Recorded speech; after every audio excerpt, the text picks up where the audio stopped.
Film की शुरुआत में हमें एक 10 साल के बच्चे बेस्टिन को दिखाया जाता है जिसकी माँ की हाल ही में मृत्यु हो गई है और वो अपने पिता बार्नी के साथ रहता है। उसके पिता उसे समझा रहे होते हैं कि हमें मुश्किलों का सामना करना चाहिए, ना कि उनसे हार मानना चाहिए। तुम अब बड़े हो गए हो, स्कूल में भी तुम्हारा अच्छा परफॉर्मेंस नहीं है। तुम्हारी टीचर ने मुझसे शिकायत की है कि तुम पढ़ाई पर ध्यान नहीं देते हुए बस किताबों में यूनिकॉर्न बनाते रहते हो और लेट भी हो जाते हो। आपसे ऐसा नहीं होना चाहिए। और इतना कहने के बाद वो ऑफिस जाने के लिए निकल जाते हैं। अब बेस्टियन भी तैयार होकर स्कूल जाने के लिए निकलता है, पर तभी रास्ते में उसकी क्लास के 3 बच्चे उसे धमकाकर उससे पैसे मांगने लगते हैं, जिस पर बेस्टियन डर कर वहाँ से भागने लगता है और भागते हुए वो एक किताब बेचने वाले की दुकान के अंदर छिप जाता है। फिर तभी उसे दुकान के मालिक मिस्टर कोरिएंडर मिलते हैं जो एक किताब पढ़ रहे होते हैं। बेस्टियन फिर उनसे सवाल करता है कि ये किस तरह की कहानी वाली किताब है, जिस पर वो कहते हैं कि ये बच्चों के पढ़ने की किताब नहीं है, ये बाकी किताबों से एकदम अलग है। पर तभी उनका फोन बजने लगता है और जब वो अपना फोन उठाने जाते हैं तो नटखट बेस्टियन वही किताब जिसका नाम द नेवर एंडिंग स्टोरी है, उस किताब को चुरा लेता है और एक नोट लिखकर वहाँ से चला जाता है कि मैं इसे जल्दी वापस कर दूंगा।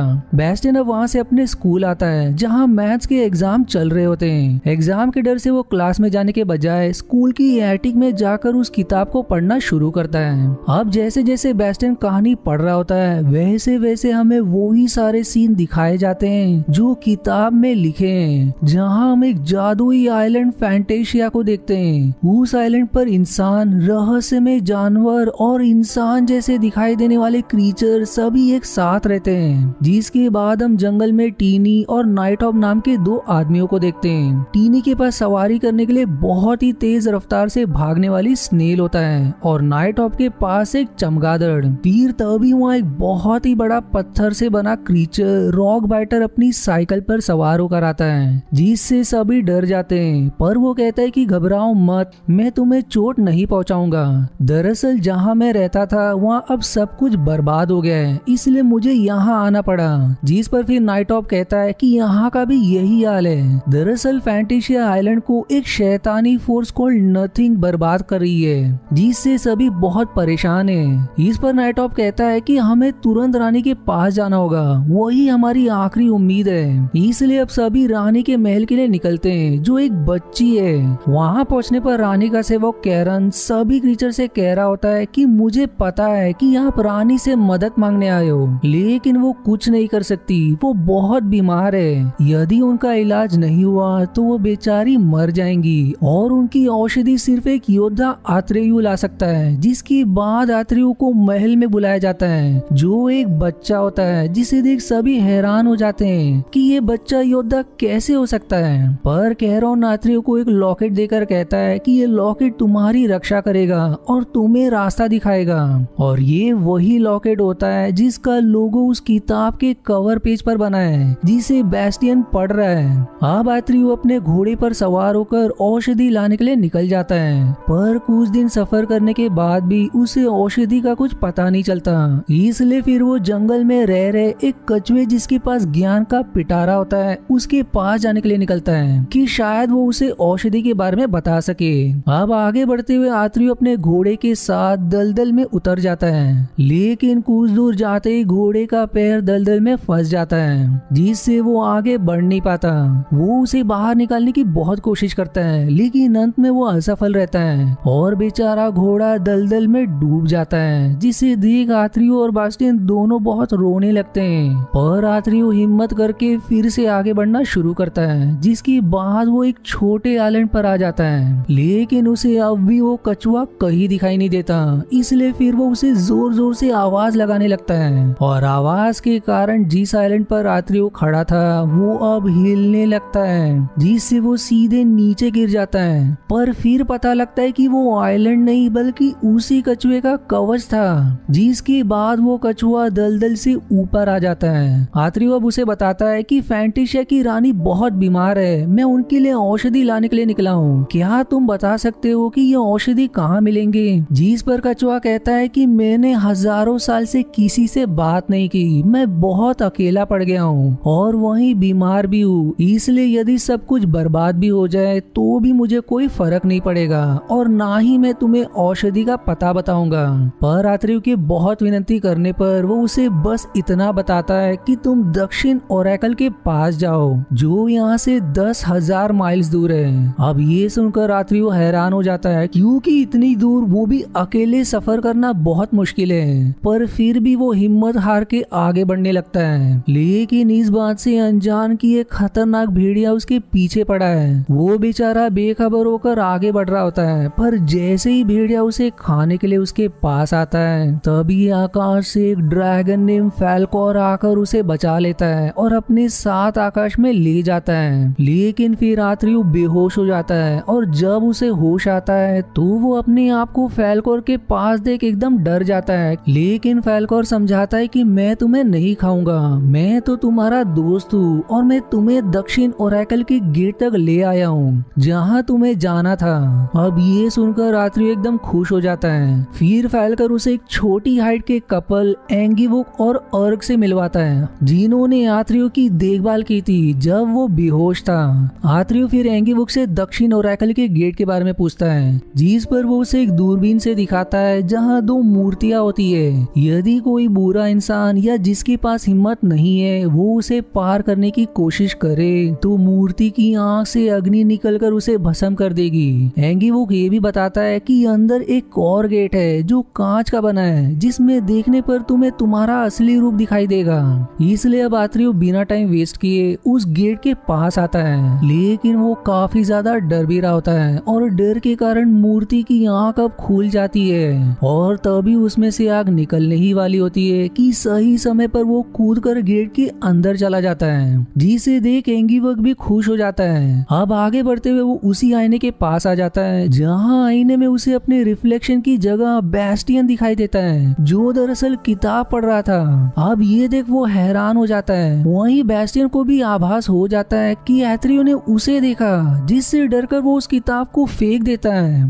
पर जिज्ञासा में वो उसे फिर से पढ़ने लगता है कि आगे क्या होगा। वहीं अब आत्रेय उस आईने के अंदर चला जाता है, जहां उसे दक्षिण ओरेकल की 2 मूर्तियां दिखाई देती है, जो आत्रेय को पहचान लेती है, जो उससे कहती है कि तुम यहाँ रानी के लिए औषधि लेने आए हो, जिस पर आत्रेय उसे हाँ में जवाब देता है। पर फिर मूर्ति कहती है कि औषधि के लिए रानी का नाम बदलना होगा, पर ये नाम इस जादुई दुनिया का इंसान नहीं बदल सकता।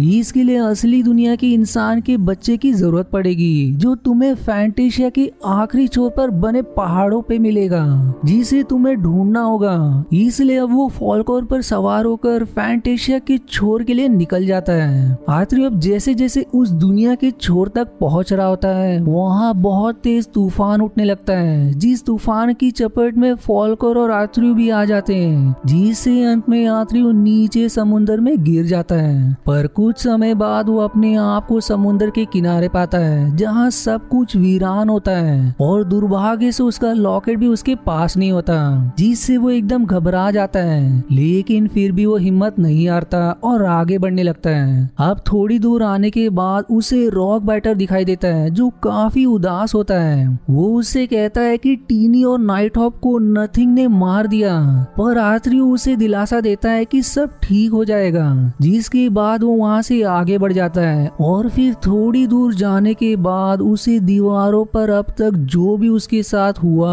उन सभी चीजों की पेंटिंग बनी दिखाई देती है, जिसे देखकर वो हैरान हो जाता है। उस पेंटिंग में उसे वही भेड़िया की भी पेंटिंग दिखाई देती है और तभी उसे सामने वही भेड़िया भी दिखाई देता है। आत्रेय वो अब उससे सवाल करता है कि तुम कौन हो और तुम क्या चाहते हो, जिस पर वो कहता है कि तुम वही हो ना जो रानी के लिए औषधि लेने आए हो। जिस पर आत्रेय कहता है हाँ, पर मैं जादुई दुनिया के छोर तक नहीं पहुंच पाया। जिस पर भेड़िया उसे एक शॉकिंग जानकारी देता है कि जादुई दुनिया का कोई छोर नहीं, ये इंसानों द्वारा बनाई गई काल्पनिक दुनिया है। जितना ज्यादा इंसान सोचेगा उतना ही ये काल्पनिक दुनिया बढ़ते जाएगी और नथिंग कुछ नहीं है, बस एक अकेलापन है, क्योंकि इंसान अब अपने सपनों को भूलते जा रहा है, इसलिए ये काल्पनिक दुनिया खत्म हो रही है और मैं तुम्हें मारकर इस खत्म होती दुनिया पर से बोझ कम कर दूंगा। अब इतना कहकर वो उस पर हमला कर देता है, लेकिन चालाकी से आत्रेय एक नोकीले पत्थर को उसकी तरफ कर देता है, जो सीधे उसके अंदर चले जाता है, जिससे उसकी वहीं मृत्यु हो जाती है। दूसरी तरफ फॉल्कोर को लॉकेट समुद्र के अंदर मिल जाता है, जिसे लेकर वो सीधे यात्रियों के पास आता है। लेकिन तब तक काल्पनिक दुनिया पूरी तरह से बर्बाद होने लगती है। पर सही समय पर फॉल्कोर यात्रियों को अपने ऊपर बिठाकर स्पेस में आ जाता है, जहाँ काल्पनिक दुनिया अब बर्बाद हो चुकी होती है और उसके टुकड़े स्पेस में तैर रहे होते हैं। यात्रियों अब अपने लॉकेट से कहता है कि यदि रानी का महल बचा है तो मुझे उसके पास ले चलो, जिसके बाद वो सीधे रानी के महल के पास आ जाता है और अंदर आने के बाद वो रानी से क्षमा मांगता है, क्योंकि वो इंसानी बच्चे को नहीं ढूंढ सका। लेकिन रानी उससे कहती है कि तुमने उसे ढूंढ लिया, वो तुम्हारी कहानी के साथ सफर करते हुए यहाँ तक आया है और ये काल्पनिक दुनिया उसी की बनाई हुई है। अब ये पढ़कर बास्टियन एकदम हैरान हो जाता है, क्योंकि रानी उसकी ही बात कर रही है। पर फिर रानी का महल भी टूटने लगता है, इसलिए वो बास्टियन को उसके लिए नया नाम रखने को कहती है। पर बास्टियन अब भी बहुत ज्यादा कंफ्यूज होता है कि आखिर ये कैसी किताब है। रानी बास्टियन से बहुत विनती करती है कि अगर तुमने जल्दी मुझे मेरे नए नाम से नहीं पुकारा तो हम सब मारे जाएंगे। वहीं अब एटिक में भी बहुत ज्यादा आंधी तूफान आने लगता है, इसलिए फिर वो रानी को नया नाम मून चाइल्ड देकर खिड़की के बाहर चला जाता है और वहां से बाहर आते ही वो सीधे रानी के पास पहुंच जाता है, जो उसे एक रित का दाना देकर कहती है कि इसे अपने पास रखो और इससे जो भी तुम इच्छा मांगोगे वो ये तुम्हारी पूरी करेगा, जिसकी कोई सीमा नहीं होगी। ये सुनकर बास्टियन एकदम खुश हो जाता है और अपनी पहली इच्छा मांगता है कि उसे फैल्कोर की सवारी करनी है। इसलिए अब वो सीधे उसके ऊपर बैठ जाता है और अपनी इच्छा से वो काल्पनिक दुनिया को भी पहले जैसा बना देता है, जिसमें अब सभी जीवित हो जाते हैं। जिसके बाद वो अगली इच्छा मांगकर फैल्कोर के साथ अपने शहर आ जाता है और जिन 3 बच्चों ने उसे परेशान किया था उन्हें वो फैल्कोर से डराने लगता है। और इसी हैप्पी एंडिंग के साथ ये मूवी यहीं समाप्त हो जाती है। दरअसल इस मूवी के 2 और पार्ट्स हैं, जिनमें भी नेवर एंडिंग की कहानी को दिखाया गया है और ये एक फैमिली मूवी है जो ज्यादातर बच्चों को पसंद आएगी। इवन दो ये 1984 में बनाई गई थी, इसके विजुअल इफेक्ट्स काफी अच्छे हैं। इसलिए यदि आपको एडवेंचर और फैंटेसी वाली मूवी पसंद है तो ये आपको मैं हाईली रेकमेंड करूंगा। वहीं अगर आपको इसके आगे के 2 पार्ट्स देखने हैं तो मुझे कमेंट में यस जरूर करें। और आज के वीडियो में इतना ही। आशा है आपको मेरी एक्सप्लेनेशन पसंद आई। यदि हाँ तो प्लीज वीडियो को लाइक करना और चैनल को सब्सक्राइब करके सपोर्ट करना ना भूलें। मिलते हैं अगले एक्सप्लेनेशन वीडियो में, तब तक के लिए धन्यवाद दोस्तों।